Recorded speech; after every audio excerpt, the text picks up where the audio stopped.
ቸርች በ15 ቀን ወይ በሁለት ወር አንዴ ነው የምትመጣው ወይም በአመት አንዴ ነው የምትመጣው በእውነት እሷ የመጣች ቀን ብቻ ጉድ ማየት ነው ወንበሩን ታረጋዋለች ከዚህ የነዳች መሰዊያ ላይ ታወጣዋለች በልሳን እንደሷ የሚናገር ይሄ ቸርች ውስጥ የሚጾመው የሚጸልየው እንደሷ ንቅንቃይ በወር አንዴ ወይ በአመት አንዴ ትመጣለች እንባዋ እንደዚህ ይጎርፋል ይሄን ወንበር እየነዳች መሰዊያ ጋር ትወጣለች ማን ይችላታል እንዲህ ከተሽከረከረች አይኖ አያይ እኔ ዝም ብያያታል ከዛ ግን ስትወጣ ጫት ቤት ትገባለች እውነቴን እኮ ነው የምላችሁ ጫት ቤት ትገባለች ሐሺሽ ቤት ትገባለች ጫት ታስቀማለች ቤቷ ብቻ አንድ ቀን ትምጣ አንድ ቀን ብቻ ትምጣ አንታታዋለች እቺ ሴትዮ ሁሉ ጊዜ ምንድነሽ ማለት ነው ምልክት ነው እንጂ ፍሬ የላትም ያን ጊዜ እኮ እንደዛ ስታለቅስ ውሸቷን አይደለም እውነቷን ነው ዝም ብሎ እንባዋ አይወርድም ግን ምን ብቻ ሆና ቀረች ምልክት ብቻ ሆና ቀረች አትተውም አትመለስም ወደ ትፋቷ እንደገና እሷን እኔ ስለሷ ኃጢያት እየተናገርኳችሁ አይደለም ሁሉ ጊዜ ኮንፊውዥን የሚያስፈጥሩብን ወንድሞች እህቶች አሉ መሰዊያው ላይ መልአከ ፀሐይ ክንፈ ሚካኤል ሲዘምር ክንፈ ሚካኤል ያው አንዴ ወደዚህ እጃቸውን አንዴ ወደ ግራ ሲሉ ክንፈ ጊዮርጊስ ክንፈ ገብርኤል በቃ ከዚህ ወጣ ሲል ግን ውሸታሙ ውሸታን ፖለቲከኛው ፖለቲከኛ ዘረኛው ዘረኛ ሌባው ሌባ ሰው ግራ ገባው ቅድም እንደዛ ሲሆን የነበረው ሰውዬ ነው ወይ እዚህ ውስጥ የገባው ዋናው ዱርዬ ነው ወይ ቅድም እኮ ብታዩት እኮ ተዘቅዝቆ ነበር እኮ እንደ ጳውሎስ ሊሰቀል ሰው ሁሉ ግራ ይገባዋል ግራ የምናጋባ ክርስቲያኖች አንሁን እዚህ እንደሆነው ውጪ እንሁን ያውላችሁ ክርስትና እሁድም ክርስትና ነው ሰኞም ክርስትና ነው ማክሰኞም ክርስትና ነው አርብም ክርስትና ነው ቅዳሜም ክርስትና ነው አንዳንድ ጊዜ የመዝሙር መሪውም ወይም አዘማሪውም ያዙኝ ልቀቁኝ ሲል ሲያለቅስ ጣራ ወጥቶ መሬት ሲፈርጥ ይሄ መልአክ ነው ሰው ነው ሲባል መዝሙሩ አልቃ ወዲያው ማድረግ ፊልም ላይ ተተክሎ ማደር በግል ጾም ጸሎት የለ የለውጥ ህይወት የለ በግሉ እግዚአብሔርን መፈለግ የለ የሱ ጀግንነት መዝሙር ሲመራ ብቻ ያዙኝ ልቀቁኝ ይሄን ቆርቆሮ በጥሽ የልውጣ በጣም ይቅርታ የሚያስደነግጥ ነገር ነው ግን ይጠቅማል እና ያዙኝ ልቀቁኝ ያለው ሰውዬ ፌዘኛ ቅድም እዚህ ጋር ኢየሱስ ብሎ ቁልምጥምጥምጥ የሚያደርገው ሰውዬ እዛ ጋር አርጎ ሱሪውን ቦጫጭቆ እዚህ ተልትሎ ምናምን አለን ጫር ምናምን ሲል የቅድሙ ሰልጅ ነው ይሄ ወይስ ሌላ ነው እዚህ ኢየሱስ እዛ ሲወጣ ጫር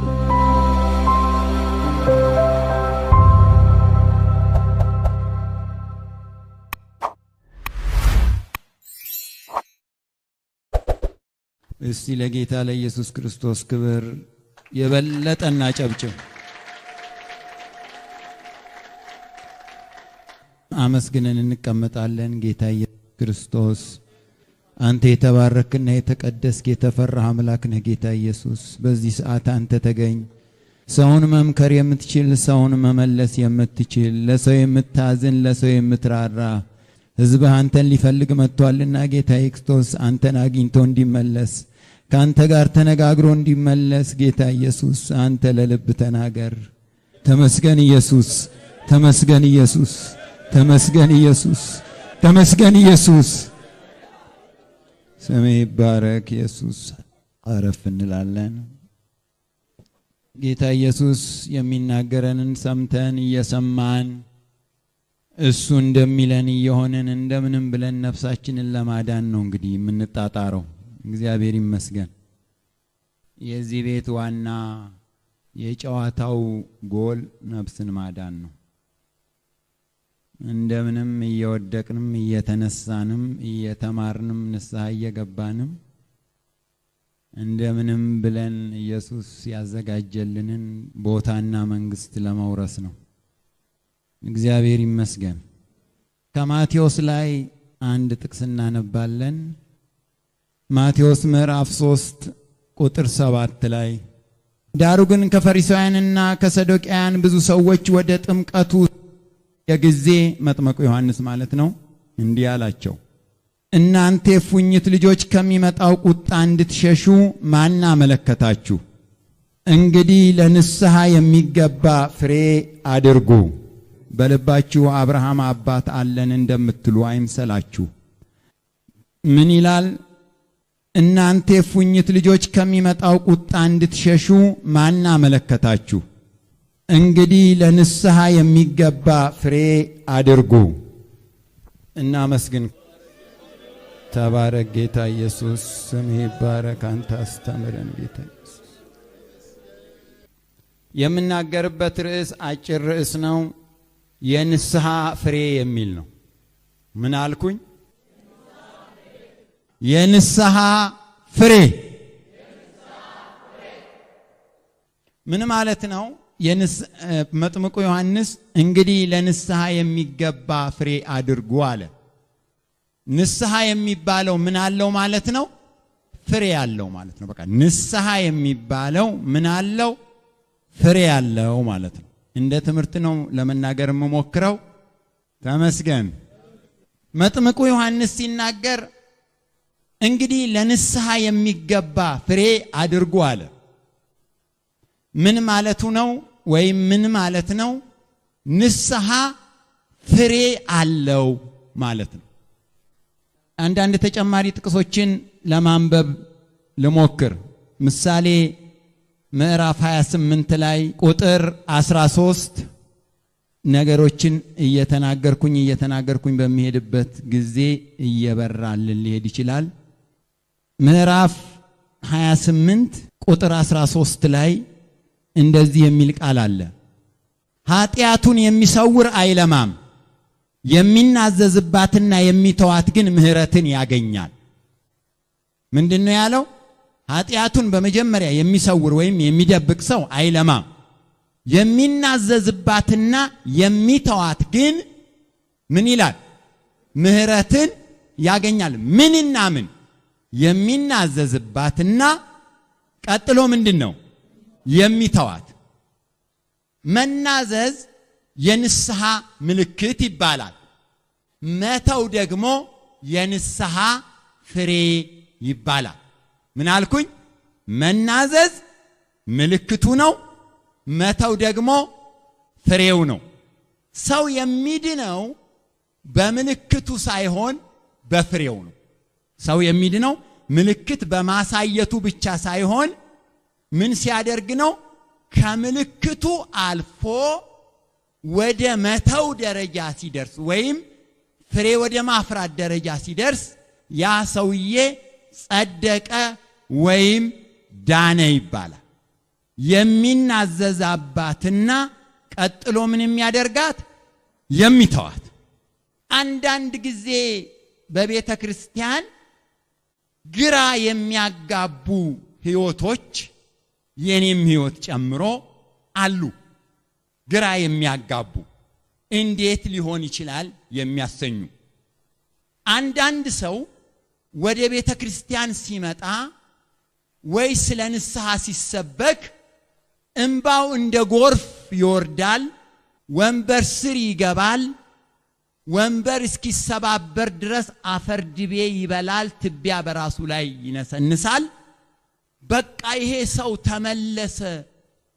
ያን ቀን ፕሮግራሙ ላይ እሱን ያየ ሰው ሰማይ ደርሶ የተመለሰ እስከሚመስል ድረስ በጣም ምልክት ያሳያል። ፕሮግራሙ ካለቀ በኋላ ከበር እንደወጣ ያንባው ገና ሳይደርቅ ሌባም ከሆነ ወደ ሌብነቱ፣ ውሸታምም ከሆነ ወደ ውሸቱ፣ አጭበርባሪም ከሆነ ወደ አጭበርባሪነቱ ሰው ኮንፊውዝድ ይሆናል፣ ግራ ይገባዋል። ይሄ ሰውዬ ቅድም ሲያለቅስ የነበረው ነው ወይስ ሌላ? ቅድም ወንበር ስር እንደዛ ሲንደፋደፍ የነበረው ነው ወይስ ሌላ? ምን ጉድ ነው የሱ ነገር? እዛ እንትን ውስጥ ነው ምንድነው ስሙ አዳራሽ ውስጥ ብቻ ነው? ወጣ ሲል ምንም መጽናት የሚችል ህይወት የለውም ብሎ ሰው ሁሉ ግራ ይገባዋል። የቅድሙ ነው ወይስ ሌላ ነው? በር ላይ ያለው ሌላ ነው ወይስ ውስጥ ያለው ሌላ ነው እስከሚባል ድረስ ምንድነው ብትሉኝ፣ ይሄ ሰውዬ የንስሐ ምልክት አለው እንጂ የንስሐ ፍሬ የለው። ሰው ደግሞ የሚድነው በምንድነው? በምልክቱ ሳይሆን በፍሬው ነው። በጣም ይቅርታ አድርጉልኝ፣ እኔንም ይጨምራለሁ ማንንም ይጨምራል። እምናገረው እንድንድን አንዳንድ ጊዜ የመዝሙር መሪውም ወይም አዘማሪውም ያዙኝ ልቀቁኝ ሲል ሲያለቅስ ጣራ ወጥቶ መሬት ሲፈርጥ ይሄ መልአክ ነው ሰው ነው ሲባል መዝሙሩ አልቃ ወደ ውጪ ሲወጣ ፌስቡኩን መጎርጎር፣ ውሸቱን መልቀቅ፣ ምንድነው ስሙ ይሄ ፌዝና ቀልዳ ቀልድ ማድረግ፣ ፊልም ላይ ተተክሎ ማደር፣ በግል ጾም ጸሎት የለ፣ የለውጥ ህይወት የለ፣ በግሉ እግዚአብሔርን መፈለግ የለ። የሱ ጀግንነት መዝሙር ሲመራ ብቻ ያዙኝ ልቀቁኝ ይሄን ቆርቆሮ በጥሼ ልውጣ። በጣም ይቅርታ የሚያስደነግጥ ነገር ነው፣ ግን ይጠቅማል። እና ያዙኝ ልቀቁኝ ያለው ሰውዬ ፌዘኛ ቅድም እዚህ ጋር ኢየሱስ ብሎ ቁልምጥምጥምጥ የሚያደርገው ሰውዬ እዛ ጋር አርጎ ሱሪውን ቦጫጭቆ እዚህ ተልትሎ ምናምን አለን ጫር ምናምን ሲል የቅድሙ ሰልጅ ነው ይሄ ወይስ ሌላ ነው? እዚህ ኢየሱስዬ እዛ ሲወጣ ጫር ምንድነው ልል የምፈልገው? ንስሐችን ምልክት መሆን ላይ መቆም የለበትም። እስከምን መሄድ አለበት? ፍሬ እስከ ማፍራት መድረስ አለበት። ልክ እኮ ኢየሱስ እዚህ ጋር ንስሐ ገብተን ስንንደባለን እዚህ ወንበር ስር ስንገባ ኢየሱስ የሚጠብቀው ምን መሰላችሁ? አቤት ይሄ ሰው፣ አቤት እቺ እህት፣ አቤት ይሄ ወንድም፣ አቤት ይሄ ልጅ እንዲህ ንስሐ ከገባ ከዚህ በኋላ ፍሬ የሚያፈራ መንግስተ ሰማይ የሚገባ ድንቅ ተአምር በቅድስና ዓለምን ቤቱን መስሪያ ቤትን የሚያስደንቅ ነው ብሎ ኢየሱስ ሲጠብቅ ልክ ከዚህ ከመንደባለሉ ከተነሳ በኋላ እዛ ጋር ሲደርስ ጉቦኛም ከሆነ ጉቦም መቀርጠፍ፣ ውሸታም ከሆነ ውሸቱን መቀርጠፍ፣ ሚስቱን የሚደበድብ ከሆነ በስነ ስርዓት ቦክስ ጨብጦ መደብደብ፣ የቤት ወጪ የማይሰጥ ከሆነ ገንዘብ የማይደማው ፒንሳ ከሆነ ገንዘቡን እንቅ አድርጎ የሚኖር እሱ መቼ ነው ክርስትናው? እዚህ ሲመጣ ግን ማልቀስ ዋና ነገሩ ነው። ኢየሱስ መጣውልህ ያንተ ጉደኛ።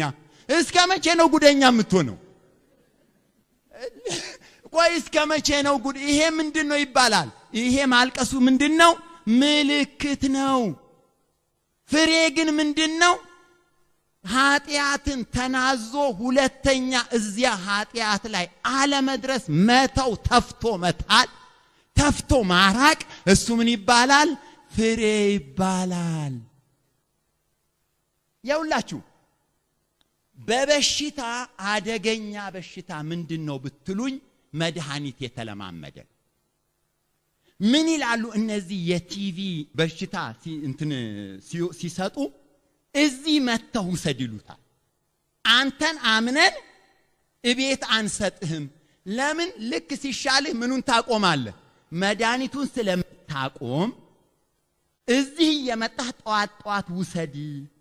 አይናችን እያየ እኛን አፍ ውስጥ ምን ከተው ይሉት አይናችን እያየ። ለምን? እቤት ከወሰድክ ተሻለኝ ትልና ትተዋለህ። ደሞ ተሻለኝ ብለህ ትተው በሽታው እንደገና ሪላፕስ ካረገ ምንድነው ስሙ ካገረሸ ያ መድኃኒት ሁለተኛ አያድነውም።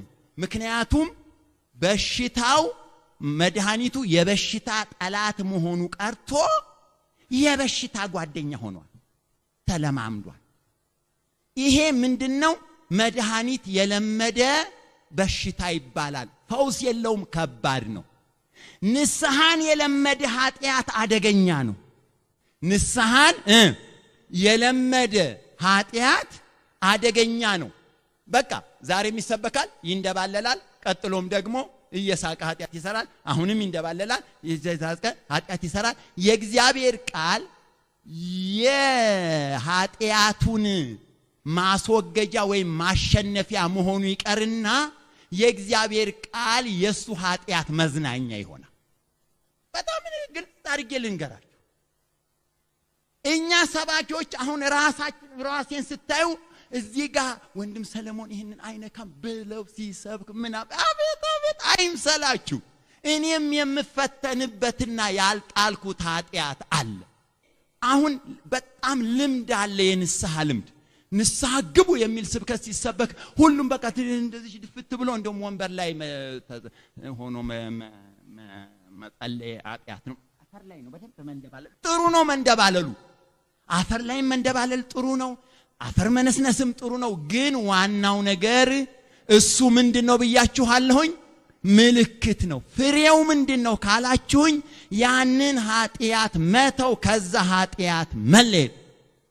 አሁን ለምሳሌ በገበሬው ዓለም ወይም ስንዴ ወይም ጤፍ ወይም ቡና በሉት አረንጓዴ ሆኖ ቅጠሉ በጣም ሲያምር ስታዩት ዘንድሮ ምርት ልዩ ነው፣ ሰብል ሆኗል፣ መከሩ ሆኗል እንላለን አይደለም?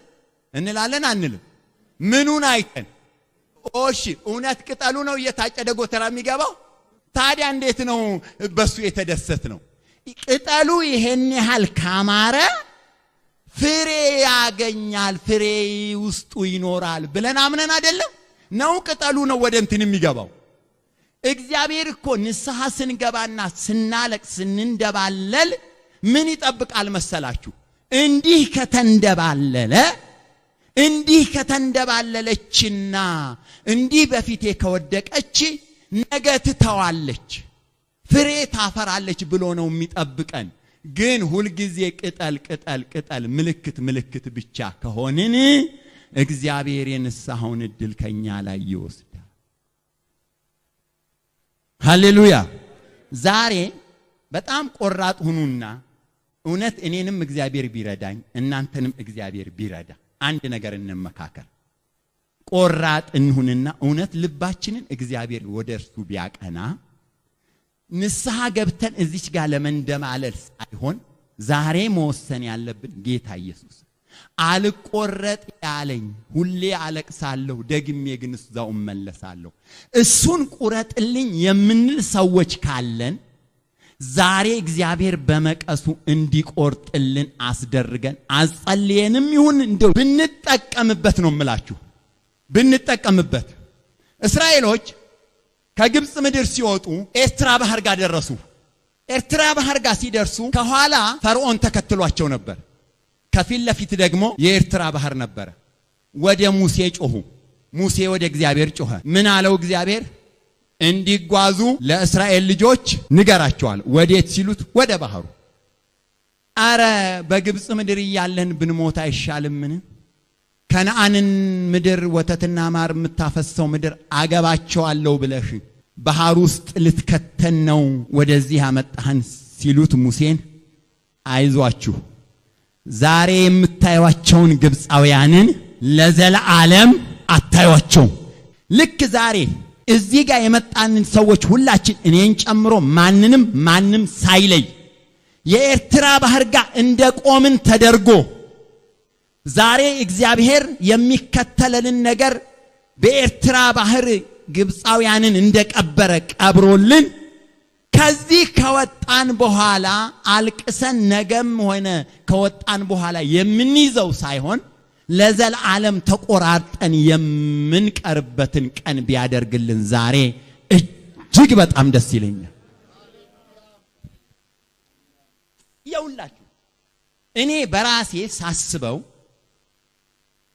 ጿሚ ብሆን ደስ ይለኛል፣ ጸላይ ብሆን ደስ ይለኛል፣ ጽድቅ ባደርግ ደስ ይለኛል፣ ብቀደስ ደስ ይለኛል፣ ደግ ሰው ብሆን ደስ ይለኛል፣ መስካሪ ብሆን ደስ ይለኛል። ጽድቅን ብሰራ ደስ ይለኛል፣ ኃጢአት ባልሰራ ደስ ይለኛል፣ ከኃጢአት ብርቅ ደስ ይለኛል። ኃጢአት የምሰራው ኃጢአትን ወድጄው ሳይሆን ተሸንፌ። እግዚአብሔር ቢደርስልን፣ እግዚአብሔር ቢቆርጥልን፣ እግዚአብሔር ቢያስተወን፣ እግዚአብሔር በቃ ቢለን ንስሐን ከምልክትነት አሳልፎ ወደ ምን ቢያደርስልን? ወደ ፍሬ ቢያደርስልን እግዚአብሔር እንዲረዳን ብንጸልይ ጥሩ ነው። እኔ ስለ መጥምቁ ዮሐንስ ሳስብ እነዚህ ጸሐፍት ፈሪሳውያን ትላልቅ ቄሶች ናቸው። የታወቁ የሚያስፈሩ በሙሴ ሕግ በሙሴ ሕግ የተካኑ በአብርሃም ዘርነታቸው የሚተማመኑ የሚኮሩ እስራኤላዊ አይሁዳዊነት ትልቅ ክብርን የእግዚአብሔር ልጅነትን የሚያጎናጽፍ ምልክትን የያዙ ኪዳን የነሱ ነው፣ የሕግ መሰጠት የነሱ ነው፣ የመቅደስ ሥርዓት የነሱ ነው፣ ልጅነት የነሱ ነው። በጣም የሚተማመኑ ሰዎች ነበሩ።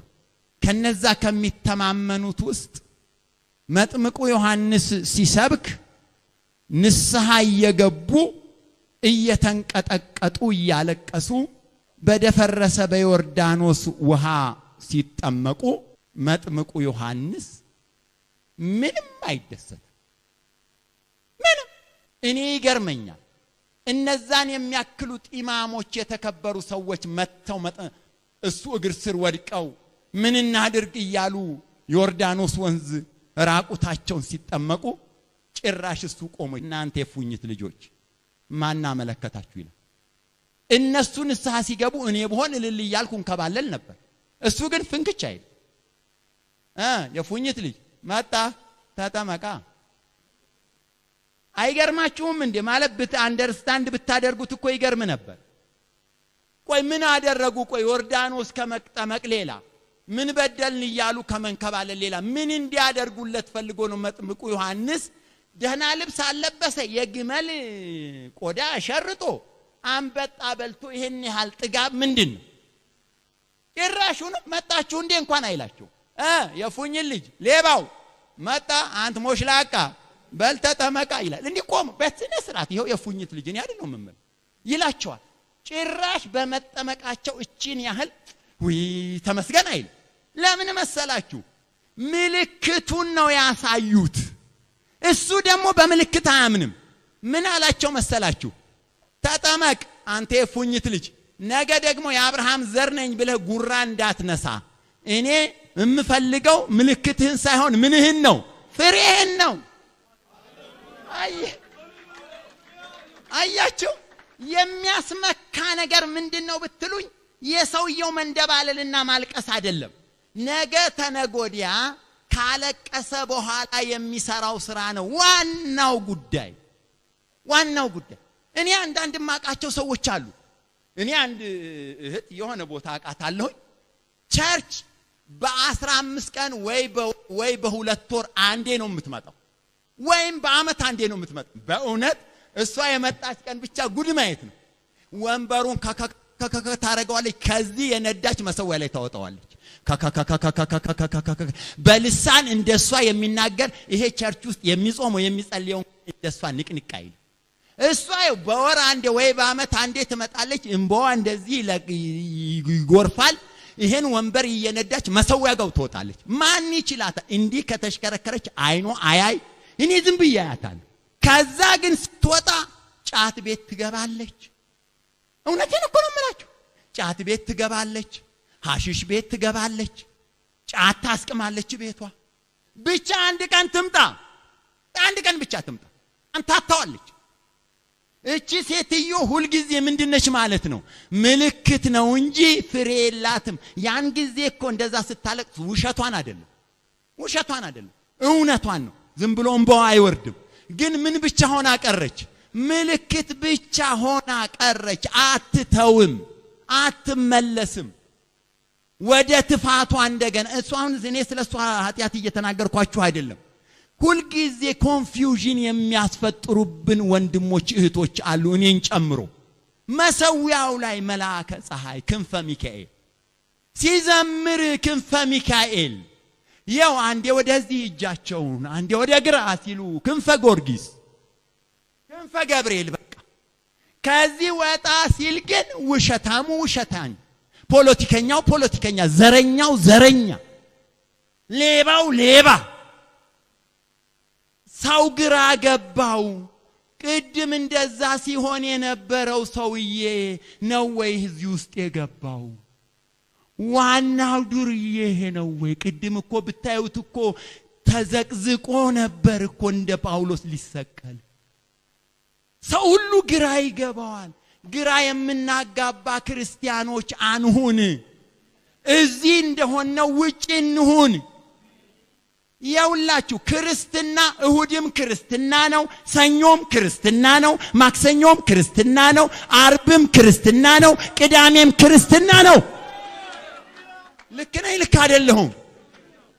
ልክ አይደለሁም ቆዩኝ ቅዳሜ እሁድ ክርስቲያን የሆነ ሰኞም ያመናቀረው ምንድነው ክርስትና እሁድ ክርስትና ከሆንክ ክርስቲያን ከሆንኩ እኔም ከሆንኩኝ ሰኞ ምን መሆን አለብኝ መስሪያ ቤት ስለገባን ፖለቲከኞች ጋር ስለሄድን ጉቦኞች ጋር ስለሄድን ዩኒቨርሲቲ ስለገባን እነሱን መምሰል አለብን እስቲ ንገሩኝ አንድ ነገር እንነጋገር በተፈጥሮ እንነጋገር አንድ ድመት አይጥ ለማደን ብላ አህያ ጋጣ ብትገባ ስትመለስ አህያ ሆና ትወጣለች እናንተ ሀገር ካለ ንገሩኛ ትገባለች እንደሱ ትወጣለች ጭራዋ ረዝሞ ጀሪካን ተሸክማ ሃ እያለች ትወጣለች ድመት ሆና ገባች ድመት ሆና ትወጣለች ልክ አይደለም እንዴ ክርስቲያን መስሪያ ቤት ክርስቲያን ሆኖ ገባ ክርስቲያን ሆኖ ይወጣል ትምህርት ቤት ክርስቲያን ሆኖ ገባ ክርስቲያን ሆኖ ይወጣል ዩኒቨርሲቲ ክርስቲያን ሆኖ ገባ ክርስቲያን ሆኖ ይወጣል እንጂ የሚቀያይረው ነገር ምንም የለም ክርስቲያን መቼም ምንጊዜም ምንድነው ክርስቲያን ነው የት ለመግባት የታጨ ነው መንግስተ ሰማይ ለመግባት የታጨ ነው ወዩኝ እናንተ ድመታችሁ አሁንም ሶፋ ላይ ተኝታ ትውላለች አይደለም ወይ ሶፋ ላይ ተኝታ ትውላለች ከሶፋው ስትነሳ የቤት እመቤት ሆና ትነሳለች እትያል ማዝሆና ትነሳለች ድመት ሆና ሶፋ ላይ ቁጭ አለች ድመት ሆና ወደ ውጪ ትወጣለች ቆይ አንበሳ ምንም ቢራብ ጎመን ይበላል እኔ አላየሁም አህያ ምንም ቢያምራት ቁርጥ ስጋ ትበላለች አትበላም አህያ ሳር ትነጫለች አንበሳ ስጋ ይበላል አንበሳ ነው አህያ ነው ክርስቲያን ነው ዓለም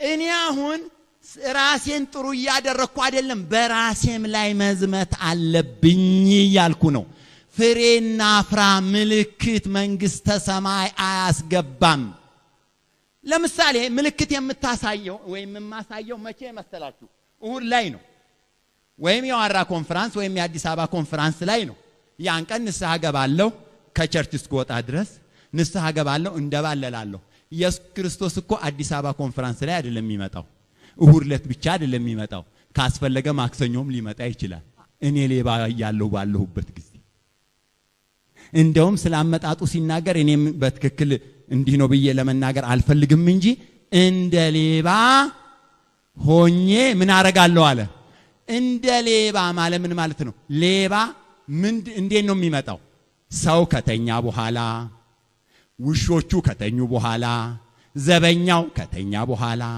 የበረንዳ መብራት ከጠፋ በኋላ ሰው አይንቀሳቀስም ባለበት ሰዓት ብቅ ይላል ይሄ ሁሉ ልክ ኢየሱስም እንደሱ መጣለሁኝ ካለ የዋራለት ላይሆን ይችላል የሚመጣው ወይም እሁድኛ ንስሐ የምንገባ ቀን ላይሆን ይችላል የሚመጣው እኛ ትተነው ግማሻችን ሌብነት ውስጥ ግማሻችን ውሸት ውስጥ ግማሻችን ማጭበርበር ውስጥ በገባንበት ጊዜ ይሆናል የሚመጣው ስለዚህ ክርስቲያን የንስሐ ፍሬ ማፍራት አለበት ምን ማለት ነው የንስሐ ፍሬ ማለት ንስሐ ይገባል ይጸጸታል ያለቅሳል፣ ይወድቃል። እሱ ምን ይባላል? ምልክት ይባላል። የወደቀበትን ነገር ሲተው ደግሞ ምን ይባላል? ፍሬ ይባላል። ሁልጊዜ ማልቀስ ምንድነው? በሉልኝ እስቲ። ምልክት ነው። መተው ምንድነው? ፍሬ ነው። በመተው እንጽደቅ።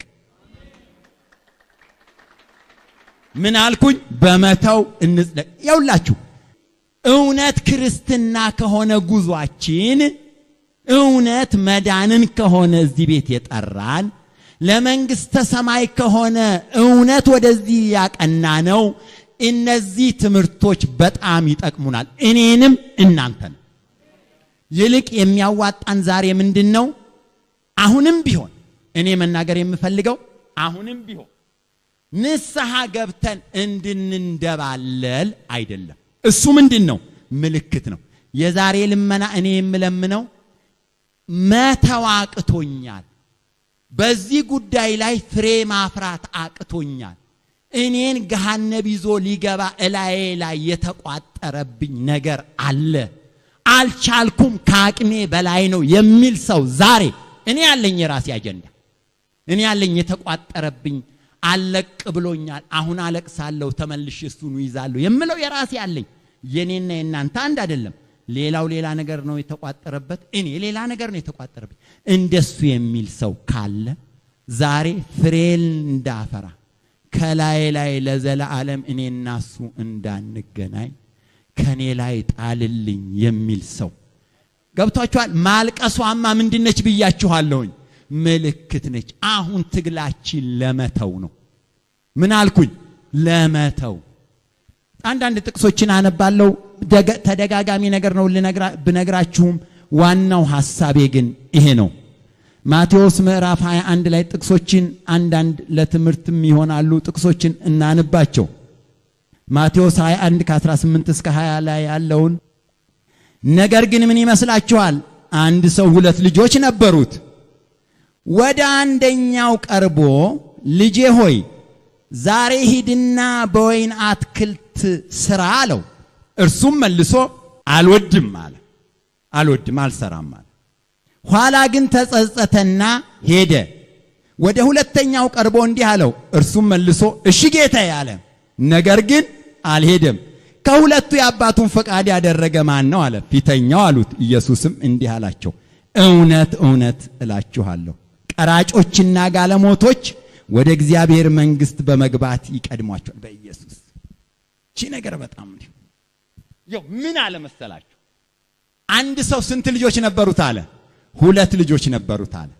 አንደኛውን ጠራና ወደ ወይኔ ቦታ ሂድና ስራ ሲለው እምቢ አለ። እምቢ አልመጣም አለ፣ ወይም አልሰራም አለ። ትንሽ ቆየና ተጸጸተና ሄዶ ምን አደረገ? ሰራ። መጀመሪያ ግን ምን ብሏል? እምቢ ብሏል። በኋላ ግን ምን አደረገ? እሺ አይደለም ያለው፣ ሄዶ ነው የሰራው። ይሄ የኋለኛው ግን እሺ ጌታዬ አለ። ገና ከአፉ አውርቶ ሳይጨርስ እሺ ጌታዬ አለና ሳይሄድ ቀረ። ይሄኛው በእሺና በንስሐ የታወቀ ምልክት አለው፣ በፍሬ ግን 0 ነው። ያኛው በእሽታ ብዙ አይታወቅም፣ እንደምንም ብሎ በኋላ እሺ ይላል። በኋላ ግን ሄዶ ምን ያደርጋል? ይሰራል። በምልክት ሳይሆን ይሄ ሰው የሚታወቀው በምንድን ነው? በፍሬ ነው። 2 ልጆች እነማን ናቸው ወንድሞቼ? 2 ልጆች ለአንድ ሰው አለው የሚለው እነማንን ነው? ወደ መጽሐፉ ስትመለከቱት ምን እንዳለ ታውቃላችሁ? ስለ 2ቱ አወራና ጌታ ኢየሱስ ክርስቶስ እውነት እላችኋለሁ ቀራጮችና ኃጢአተኞች ይቀድማችኋል አለ። 2ቱ ያለው እግዚአብሔር ማን ነው? ኢየሱስ ያለው ማን ነው? 2ቱ ልጆች ያለው ወደ መጽሐፉ ትርጉም ወይም መንፈስ ስንገለብጠው የመጀመሪያዎቹ ልጆች የዳኑት ናቸው። 2ኞቹ ልጆች ግን ገና ያልመጡ። እዚህ ያለው የዳነው የንስሐ ፍሬ አላፈራ ብሎ በኃጢአት እየንስሐ እየገባ ተመልሶ ኃጢአት እየሰራ ንስሐ እየገባ ተመልሶ ኃጢአት እየሰራ እዚህ ቤት እያለ መንግስተ ሰማይ መግባት አቅቶት ሲቀር እነዛ ከሩቅ ያሉት ግን ገና ውጪ ያሉት ወዲያውኑ እንደሰሙ ታዘው መንግስተ ሰማይ ይገባሉ አለ። እኛ ዛሬ ዋናው ጉዳይ መጠመቃችን የእግዚአብሔር ልጅነት ማግኘታችን ጥሩ ሆኖ ፍሬስ ካላፈራን ድረስ ግን በኋላ የሚመጡ ቀራጮች የምንላቸው እኛ አስፋልት ላይ ተቀምጠው አሁን ጫት ይቅማሉ ጫታም የምንላቸው አራት አምላክ አምስት አምላክ አምላኪ ድርጅቶች እያልን የምናንቋሽሻቸው አንድ ቀን እግዚአብሔር የጠራቸው ቀን የንስሐ ፍሬ ያፈሩ ቀን ዛሬ ሴትኛ ዳሪ ብለን እኛ የምንነቃቸው አንድ ቀን እግዚአብሔር ጠርቷቸው የንስሐ ፍሬ ያፈሩ ቀን እኛ እዚህ ቁጭ ብለን ኃጢአት ላይ እየተንደባለልን እነሱ ቀድሞን መንግስተ ሰማይ ይገባል። ለዚህ ነው ሁለት ልጆች ያለው። አንደኞቹ ልጆች እቤት ያሉ ናቸው፣ አንደኞቹ ግን ገና ኢየሱስ የሚጠራቸው ናቸው። ስለዚህ እኔ ኢየሱስ መቀደም አልፈልግም። ከጠራኸኝ ኢየሱስ ለጽድቅ ብለህ ከጠራኸኝ ከተጠመቅኩኝ ቤተሰቤን ከጣልኩ ስደት መከራ አሁን እኮ እዚህ ቤት ወንድሞች ወደዚህ እምነት ሲመጣ በቀላል አልተመጣ። እኛ ያገኘነውን እምነት ማንም በቀላል ማግኘት አልቻለም። ይሄ የበራልን አንድ አምላክ እኮ ብዙ ሰዎች አልገባ ብሏቸው ጭንቅላታቸው ዞሮ አቅቷቸው ቴዎሎጂ የተማሩ ዶክተር ፕሮፌሰር ፒኤችዲ ምናምን እንዲህ የሰሩ አልገባ ብሏቸው አልገለጥ ብሏቸው መከራ ያዩበት ተመራምረው ያላገኙት እኛ ግን ሳንማር ቆላ ሳንወጣ ደጋ ሳንወርድ ደጋ ሳንወጣ ቆላ ሳንወርድ መሃይም ዘራችን ጣዖት አምላክ የበከተ በትውልዳችን ሃይማኖት የሚባል የማናውቅ ምናምንቴዎች እግዚአብሔር ይሄን ትልቅ አምላክ የአብርሃምን አምላክ ስሙኝ በደንብ። አሁን እናንተ ይሄንን እምነት ምን እየመሰለን ነው የምንኖረው? ከምን ጋር ነው የምናቀላቅለው? በእናታችሁ የአብርሃም አምላክ የይስሐቅ አምላክ ስሙ። አንቺ ሰርግ ቤት ተጠርተሽ የማታውቂ ሰርግ ቤት ተጠርተህ የማታቅ ሰውዬ ከኢየሱስ ጋር እራት ለመብላት ደብዳቤ የደረሰህ መኪና የለህም ተብለህ አጃቢነት ተጠርተህ የማታውቅ ሰርግ ምሳ ብላ ተብለህ ተጠርተህ የማታውቅ ከኢየሱስና ከመላእክቱ ጋር እራት ለመብላት ደብዳቤ የደረሰህ አይደለም። ኮንዶሚኒየም ባይወጣልሽ እዚህ አዋሳ ከተማ መኖሪያ ቤት ባይኖርሽ በወርቅ በእንቁ በአልማዝ በቶፓዚዮ የተሰራ በስምህ ያለ ታላቅ ቤት ኢየሱስ ራሱ የሰራው መላእክት የሚጠብቁት አንተ እስክትመጣ ድረስ ተዘግቶ የተቀመጠ ቀላል መሰለ? እዚህ ያላችሁ ድሆች ደሃ ነኝ የምትል እዛ በስምህ የተሰራውን ቤት እግዚአብሔር አንድ ጊዜ ብልጭ አድርጎ ቢያሳይህ ምን እንደምትል፣ በስምሽ የተሰራውን ቤት እግዚአብሔር አንዴ ብልጭ አድርጎ ቢያሳይህ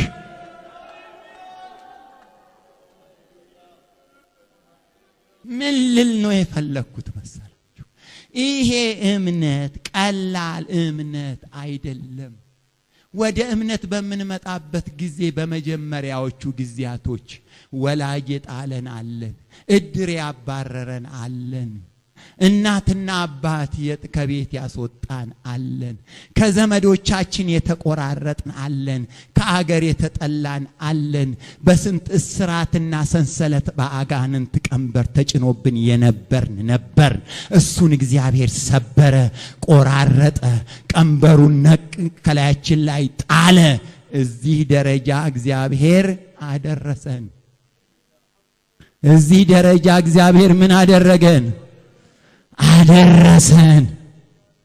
ስለዚህ ይሄንን እምነት እንደምንም ብለን ይሄን መንግስተ ሰማይ መግባት አለብን። እኔ ኢየሱስንም ለምነው ነገር አለ። እባክህ ይውላችሁ መዘምራን በመዘምራናትህ አትመካ፣ ሰባኪ በሰባኪነትህ አትመካ፣ ሌላውን ባለስልጣን በስልጣንህ አትመካ። እዚህ ቤት የሚያድነው የንስሐ ፍሬ ነው፣ መለወጣችን ነው የሚያድነን። እኔን አሁን ሰባኪነቴ አያድነኝም። ምኔ ነው የሚያድነኝ? መለወጤ ወይም ፍሬ ማፍራቴ ነው የሚያድነኝ። ከዳንኩኝ በኋላ ለሰው ሁሉ እንደ ሥራው ሲከፈለው የሰባኪነቴን ዋጋ አገኛለሁ። መጀመሪያ ግን የሚያድነኝ ምንድነው? መለወጤ ወይም ፍሬው ነው። ልክ ነኝ? ይኸው በመጽሐፍ ቅዱስ ላይ ንስሐን ማልቀስን የሚወዱና ንስሐን የሚወዱ ስል ማልቀስን የሚወዱና ፍሬ ከማያፈሩ ሰዎች አንዱ ንጉሥ ሳኦል ነው። ይገርመኛል።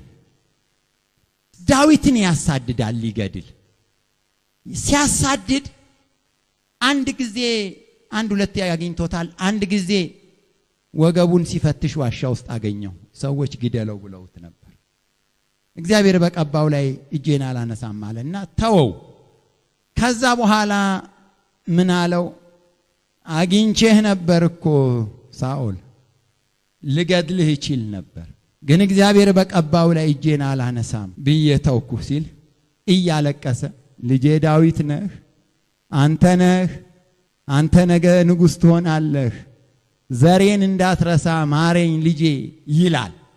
ያኔ ሲያለቅስ ዳዊትም ያለቅሳል። ሰው ሁሉ ሳኦል ንስሐ ገባ ዳዊትን ማሳደድ ተወ ብሎ እፎይ ሲል ያቺ መንፈስ ወዲያው ከሱ ከሄደች በኋላ እንደገና ማንን ለማሳደድ ይነሳል? ዳዊትን ለማሳደድ ይነሳል። ምልክት አለው እንጂ ፍሬ የለው። አንድ ጊዜ ደግሞ ወታደሮቹ ሁሉ ተኝቶ ዳዊት መጣና አገኘው። ወታደሮቹ ተኝተዋል። ጦሩን ቅሉን ምኑን ወሰደና ወታደሮቹ ተኝተው ባለበት ሰው ግደለው ሲል አልገልም አለ። በኋላ ብድግ አረገና ይኸውልህ ጦርህ በእጄ ነበረ፣ ቅልህ በእጄ ነበረ፣ ለመግደል ስልጣን ኃይል ነበረኝ፣ ወታደሮቹ ሁሉ ተኝተው ነበረ፣ እገልህ ነበር። እኔ ግን እግዚአብሔር በቀባው ላይ ራሴን እጄን አላነሳም ብዬ ተውኩ ሲለው ልጄ ዳዊት ነህ። ምልክትማ ሞልቶታል። ምልክት ነው፣ የትራፊክ ምልክት ማት ነው። ልጄ ዳዊት ነህ፣ እኔ ወራዳ ነኝ፣ አንተ ጻድቅ ነህ፣ አንተ ነገ ትነግሳለህ፣ እኔ ነኝ ክፉ፣ ልጄ ይላል። አቤት በቃ ሳኦል ንስሐ ገባ። አሁን ዳዊትን አምጥቶ ቤቱ ያስቀምጠዋል ብለን ስንጠብቅ ወዲያው ትንሽ ይቆይና ደግሞ እንደገና ብድግ ይልበት። ምንድነው ይሄ ሰውዬ? ምልክት ብቻ ነው እንጂ ፍሬ እላው ላይ የለበት። አንድ ጊዜ ደግሞ ዳዊትን አንጡ ብሎ በጣም የሚገርመው እሱ ነው። ዳዊትን አንጡ ብሎ ወታደሮች ላከ። ወታደሮቹን መንፈስ ቅዱስ ያዛቸው። መንገድ ላይ ከነቢያት ጋር ተገናኙ። ሌሎችንም ላከ። አሁንም ከነቢያት ጋር ስለተገናኙ ትንቢት ተናጋሪዎች ሆኑ። መጨረሻ ላይ እሱን ሄደ ዳዊትን ሊይዝ። እሱንም በነቢያት ጉባኤ ጋር ተገናኘና መንፈስ ቅዱስ ያዘው። እንዲያውም እየተንከባለለ ትንቢት እየተናገረ በልሳን እየተናገረ ሰው ሁሉ ጉድ ጉድ ጉድ የቄስን ልጅ ሳኦልን ምን አገኘው? ከነቢያት ወገን ነው እንዴ? አረ ጉድ ነው። ንስሐ ገብቶ እንደ ጉድ ሆኗል። ሊያርግ ነው ተባለ። ልክ መንፈሱ ወዲያው ቀዝቀዝ እንዳለ አሁንም ዘራፋልና ዳዊትን ሊያሳድር ተነሳ። አሁን እኮ እዚህ ልቅድም ያልኳችሁ እኮ ይሄ ምንድነው? ሰውን የሚያወናብድ ክርስትና አለ። ሰውን የሚያወናብድ የከሌ ልጅ ነው፣ በጣም ጥሩ ሰው ነው፣ ሲያዘምር ጉድ ነው፣ ምስክርነት እሳት ነው፣ እሱ ያላመጣቸው ሰዎች የሉም ተብሎ ሲወራ ዋና ሙሽልቅ ያለው ሌባ ሆኖ ቁጪ እንዲህ ግራ የሚያጋባ ሆነ። እንደውም አንዳንድ ጊዜ ሰው እኮ ለሱ እንደ መንፈስ ቅዱስ ይወርድለታል። እግዚአብሔር ልክ አይደለም ጭራሽ እስከ ማለት አስደረሰው። ሰው እንደዚህ እየፈተፈተ አንዳንዴም እየቀመቀመ እዚህ ሲመጣ በልሳን እንዴት ይናገራል? ይሄ ቸርች ልክ አይደለም እስከ ማለት ድረስ አሰኘው። እግዚአብሔር ማረው፣ እድል ሰጠው። ብዙ ጊዜ ተመክሮ አንገቱን ያደነደነ ድንገት ሳይቆረጥ አይቀርም። አንተ ጻድቁ አርፈ ተቀመጥ። እሱ አንድ ቀን ፍሬ ሊያፈራ ይችላል። ካላፈራም የሱ መቀጫ ስፍራ አለ። አንተ ግን ከሱ ትናንት እንዳልኩት ከሱ ጋራ ምንም አትቆራረጅ። ጽድቅህን ቀጥል፣ መንገድህን አጠንክር። ስለዚህ ፍሬ ማፍራት በጣም ያስፈልገናል። በምልክት ብቻ አንኖር። አሁንም ጥቅሶችን ላንብብ። ዕብራውያን ምዕራፍ 6 ላይ አሁን እያልኩ ያለሁት በምልክት አንኖር፣ ፍሬ እናፍራ። ምንድነው ርዕሴ? ርዕሴን ንገሩኝ። የንስሐ ፍሬ መንደባለልና ማልቀስ ልክ ነው ልክ አይደለም? ልክ ነው። በእግዚአብሔር ፊት ልባችንን ማፍሰስና በእግዚአብሔር ቃል መነካት ልክ ነው ልክ አይደለም? ልክ ነው። የሚያድነን ግን ምልክቱ ብቻ ሳይሆን ምኑ ነው? ፍሬው ነው። ንስሐ ምን አለው? ፍሬ አለው። ያልቆረጥ ያለልን ነገር ዛሬ የማስቆረጥ የእግዚአብሔር መንፈስ እዚህ ቤት አለ። የቀራንዮ ቅዱስ ደም በዚህ ቤት አለ። ካህናት በዚህ ቤት አሉ። ሁሉ ነገር አለ። እድል ዛሬ አለ። ነፍሳችን ከስጋችን ሳትለይ የሚያውከንን ነገር ምን እናድርግ? እንቁረጥ። ሃሌሉያ። ዕብራውያን ላይ ያለውን ቃል በደንብ እናንበው። በጣም እኔ እንደምነግራችሁ መንፈሱ በጣም በዚህ መንፈስ ነው የተጻፈው። ዕብራውያን 6:7 ጀምሮ እንዲህ ይላል። በደንብ ስሙ። ብዙ ጊዜ በእርሷ ላይ የሚወርደውን ዝናብ የምትጠጣ ምን አልኩኝ? ብዙ ጊዜ በእርሷ ላይ የሚወርደውን ዝናብ የምትጠጣ መሬት ለሚያርሷትም ደግሞ የምትጠቅምን አትክልት የምታበቅል ከእግዚአብሔር በረከት ታገኛለችና። ያቺ እሾህና ኩርንችት ግን ብታወጣ የተጣለች ናት፣ ለመርገም ትቀርባለች፣ መጨረሻዋ መቃጠል ነው። ብዙ ጊዜ ምን በሷ ላይ የዘነበውን ዝናብ የምትጠጣ ጥሩ ፍሬ ብታፈራ፣ ጽድቅ ብታፈራ፣ ከኃጢአት ብትመለስ ምን ትሆናለች? ትጸድቃለች። እሾክና ኩርንችት የእግዚአብሔርን ቃል እየሰማች ንስሐ እየገባች እየተንደባለለች መልሳ ግን ፍሬዋ እሾክና ኩርንችት ከሆነ ለመቃጠል አልፋ ትሰጣለች። እግዚአብሔር ያድነን፣ እኔንም ያድነኝ። ሉቃስ 13:6-7 ላይ አሁንም ሌላ ጥቅስ አነባለሁኝ።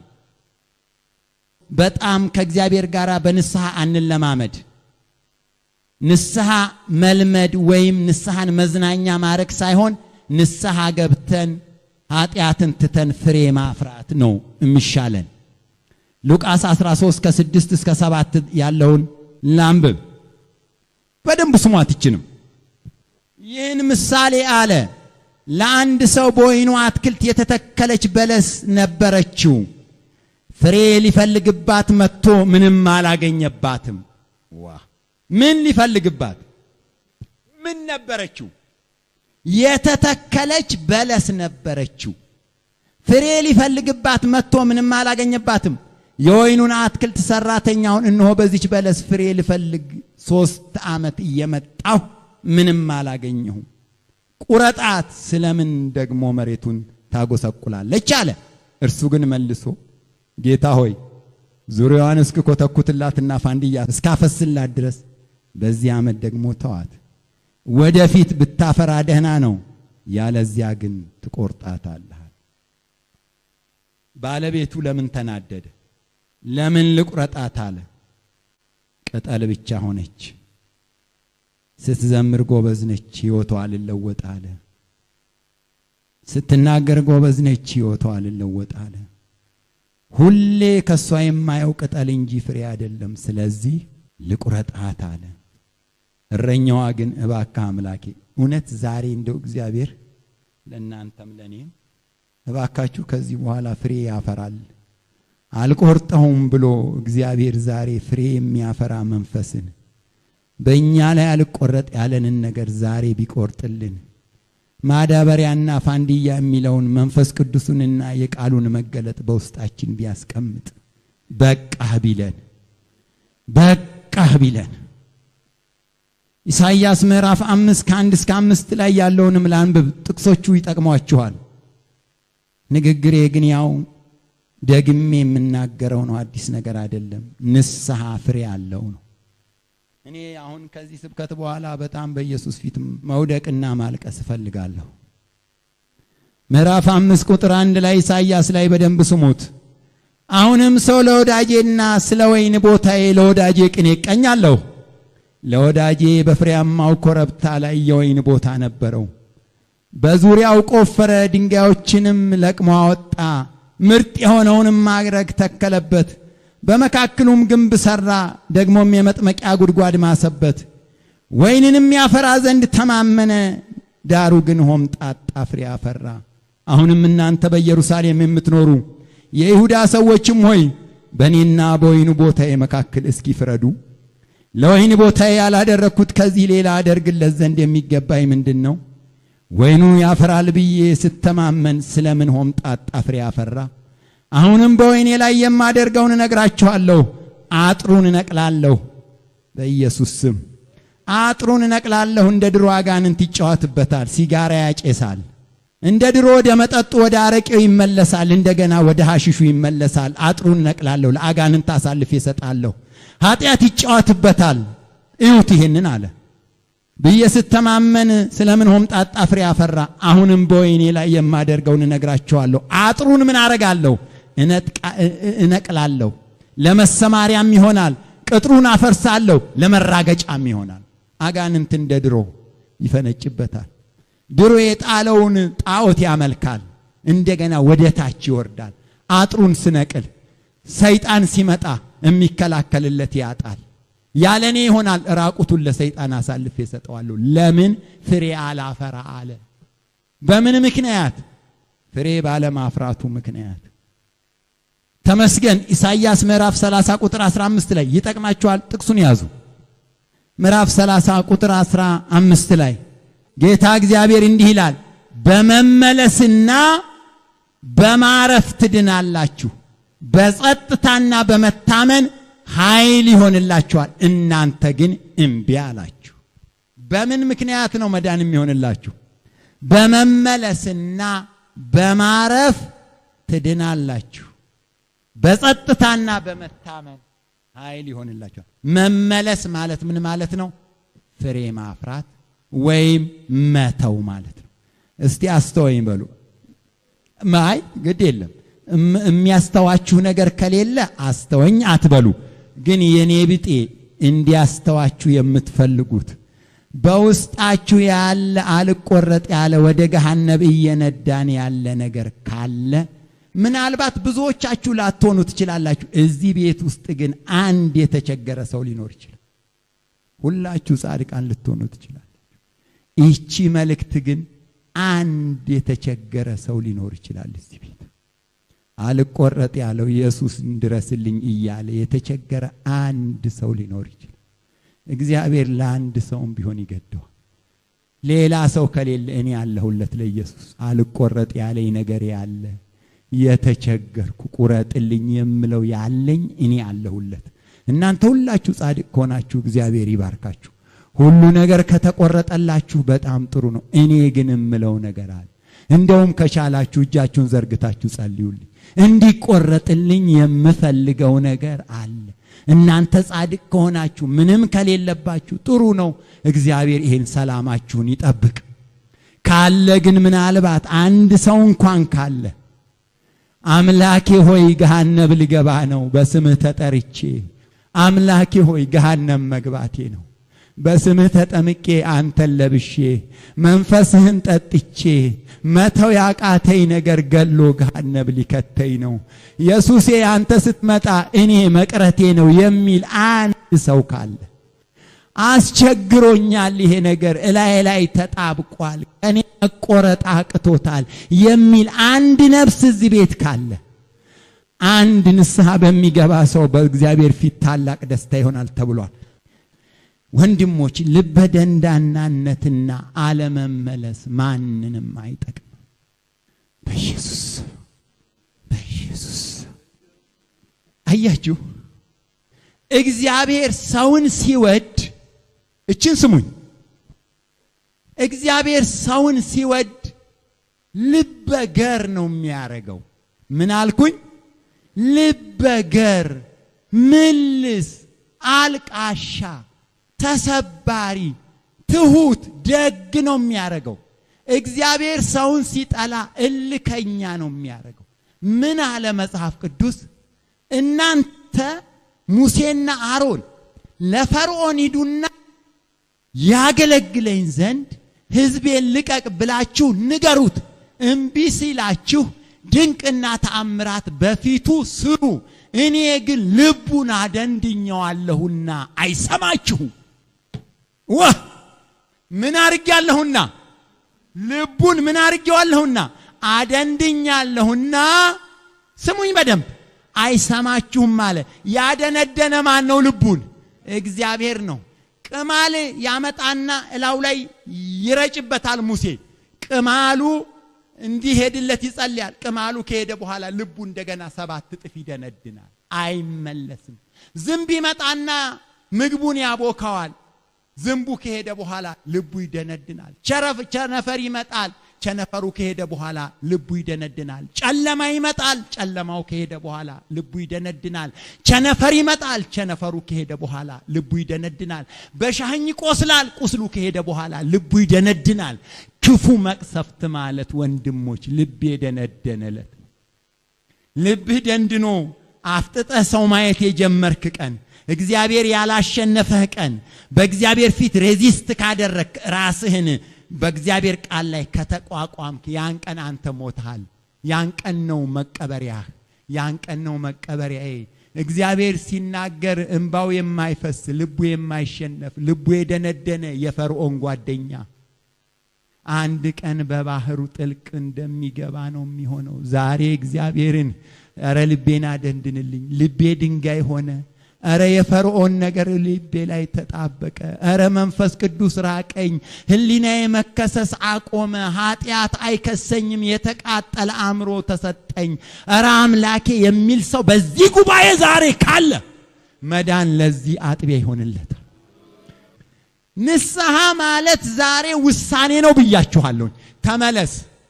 ተመለስ ወንድሜ፣ እኔም ልመለስ፣ እንመካከር። እንደው በእግዚአብሔር ልለምናችሁ ዛሬ የመመለስ ቀን ይሁን። ወንድም ተመለስ፣ በእግዚአብሔር ተመለስ። ኢየሱስ ክርስቶስ እንደሚለምንህ አርገህ ስማኝ። ቆይ እንዳትንበረከኩ፣ ግድ የላችሁም ስሙኝ። ሃሌሉያ ሃሌሉያ ሃሌሉያ። አንተ የእስራኤል አምላክ ስሙኝ በደንብ ቆዩኝ፣ ስሙኝ። ሁለተኛ ጴጥሮስን አንብቤ እስኪጨርስ ጥቅሷ በደንብ እንድትገባችሁ ፈልጋለሁ። ኢየሱስ ለኃጢአት መጫወቻ አታድርገኝ ጌታ። ሁለተኛ ጴጥሮስ ምዕራፍ 2 ቁጥር 20 እስከ 22 በጌታችንና በመድኃኒታችን በኢየሱስ ክርስቶስ ዕውቀት ከዓለም ርኩሰት ካመለጡ በኋላ ምን አልኩኝ? ከዓለም ርኩሰት በጌታችንና በመድኃኒታችን በኢየሱስ ክርስቶስ ዕውቀት ከዓለም ርኩሰት ካመለጡ በኋላ ዳግመኛ በእርሷ ተጠላልፈው የተሸነፉ ቢሆኑ ከፊተኛው ኑሯቸው ይልቅ የኋለኛው የባሰ ሆኖባቸዋል። አውቀዋትስ ከተሰጣቸው ከቅድስት ትእዛዝ እስኪመለሱ የጽድቅን መንገድ ባላወቋት በተሻላቸው ነበር። በኢየሱስ ኢየሱስ እኔ ገሃነም ከገባው ከባድ ነገር።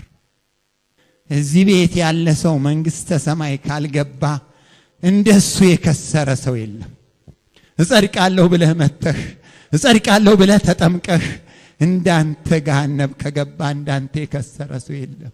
ዓለምም አያስቀምጥህም። ጴንጤ ነኝ ስትል አልነበረም እንዴ? አንተም እንደኛው ቀረህ ሳትነጠቅ፣ እንደኛው ቀረህ አንተም ሳትነጠቅ ጴንጤ ነኝ እያልክ እየዘመርክ ጴንጤ ነኝ እያልክ እዛ እየዘመርክ አንተም ሳትነጠቅ ቀረህ ብሎ ዓለም እንደኛ የሚዘብትበት ሰው አንድ የለም። ከሆነ አይቀር እኛ መነጠቅ አለብኝ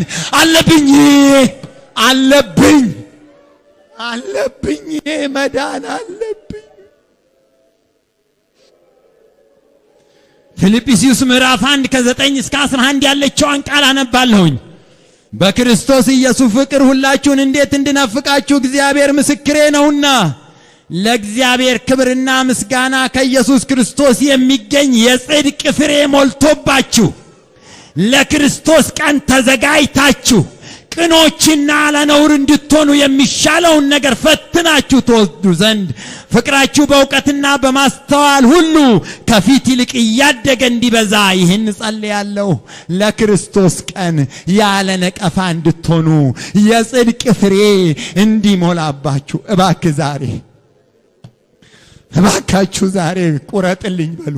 ቁረጥልኝ ኢየሱስ፣ ቁረጥልኝ ኢየሱስ፣ ቁረጥልኝ። ቁረጥልኝ ኢየሱስ ቁረጥልኝ።